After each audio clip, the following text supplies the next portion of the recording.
Dear students, आप सभी लोग का पेपर हो गया है और आप सभी लोग अब काउंसलिंग का वेट कर रहे हैं कि कब रिजल्ट आएगा और कब काउंसलिंग होगी। एक इम्पॉर्टेंट डिस्कशन है आपके सीट्स को लेके कि गवर्नमेंट सीट्स कितनी है, तो उसके बारे में आज देखेंगे। सारा हम डिटेल बात करेंगे एक्चुअल में काउंसलिंग सीट आपकी कितनी है, क्या कट ऑफ जा सकता है और कैसे अपग्रेडेशन अगर होता है तो क्या होगा। Let's deal about the counselling seats. देखो, ये जो आपका 1340 जो सीट्स है, ये सीट्स आपका रिसेंट डाटा तो नहीं है। ये जो डेटा हम ले रहे हैं वो आपका प्रीवियस डेटा के बेस पर है। इसका मतलब पिछले साल जो काउंसलिंग हुई वो इस सीट का बेस पर हुई है।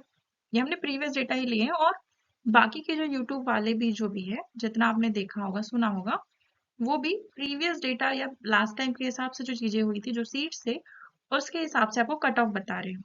मैंने भी उसी हिसाब से कट ऑफ बताया ऐसे प्रीवियस वीडियो पे, और कट ऑफ वैसा ही जाएगा अगर सीट्स इतनी ही रहती है तो। बट अगर हमारी 1340 सीट्स अगर इंक्रीज हो जाए तो क्या आपका कट ऑफ डिक्रीज होगा? एक दो नंबर, जाहिर सी बात है कट ऑफ डिक्रीज होगा। कंडीशन ये है कि आपकी जो डीएचएस है ना, देखो अगर 2 से 4 कॉलेज आपके डीएचएस के ऐड हो जाए, है ना, अगर 2 से 4 कॉलेज अगर आपके डीएचएस के ऐड हो जाते हैं तो क्या होगा? इजी हो जाएगा। अगर ये ऐड हुए तो आपके लिए इजी होगा काउंसलिंग के लिए। फिर थोड़ा सा उनको रिलीफ मिल जाएगा जो बाउंड्री मार्क्स पे है, जिनके मार्क्स बाउंड्री में है उनको रिलीफ मिलेगा। इसका मतलब ये कि हमारे डीएचएस और डीईवी में कितने सीट्स है, अगर हम देखें तो पहले की डेट में हमारे 8 सेंटर डीएचएस के हैं, है ना, ऑलरेडी है। और आपका एक सेंटर जो सागर का था वो आपका डीएमई का है। इसका मतलब ये कि जो 8 सेंटर और जो एक सेंटर आपका डीएमई का और जो डीएचएस का जो कॉलेजेस है, जो सेंटर्स है, ये ऑलरेडी है। बट इनको मान्यता है क्या? किसी तरीके से मान्यता है, लेकिन शायद अनसुटेबिलिटी के कारण इनमें प्रॉब्लम है, इस वजह से ये अभी हमारे पास नहीं है। अनसुटेबिलिटी की लिस्ट आई थी, शायद उस वजह से ये इन्हें नहीं लिया गया है, जो 8 सेंटर्स ऑलरेडी थे। अगर इनमें से कोई कॉलेज सुटेबल हो जाते हैं, 2 से 4 कॉलेज वगैरह पे सुटेबल हो जाते हैं इतने में से, इवन डीएमई ही क्यों ना हो और डीएचएस, दोनों ही की मैं बात कर रही हूँ, अगर सुटेबल हो जाते हैं तो क्या सीट इंक्रीज हो सकती है? तब आपकी सीट होगी इंक्रीज।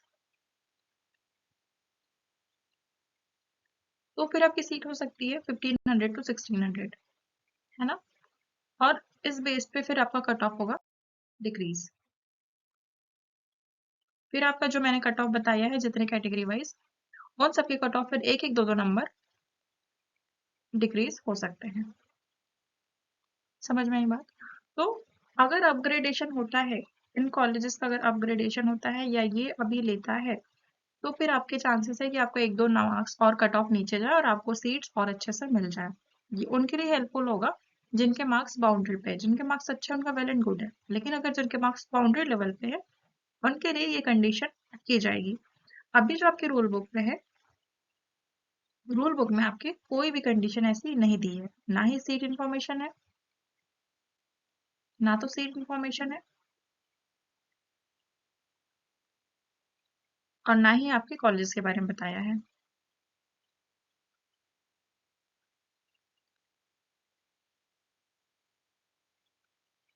क्लियर? तो हमारे रूल बुक में ना ही अभी सीट इंफॉर्मेशन ना ही कॉलेज इंफॉर्मेशन है। तो सीट्स जो काउंसलिंग हो रही है, 1340 सीट्स के हिसाब से अगर काउंसलिंग होती है तो इस टाइप से आपकी कट ऑफ बढ़ सकता है। ठीक है, तो इतने ही सीट पर आपकी काउंसलिंग होगी। अगर अपग्रेडेशन हो जाता है तो वेल एंड गुड है आपके लिए, will be helpful for you. Clear? So इस हिसाब से हम अपनी चीजें करेंगे। This is all about your seat. Wishing all the best, good luck.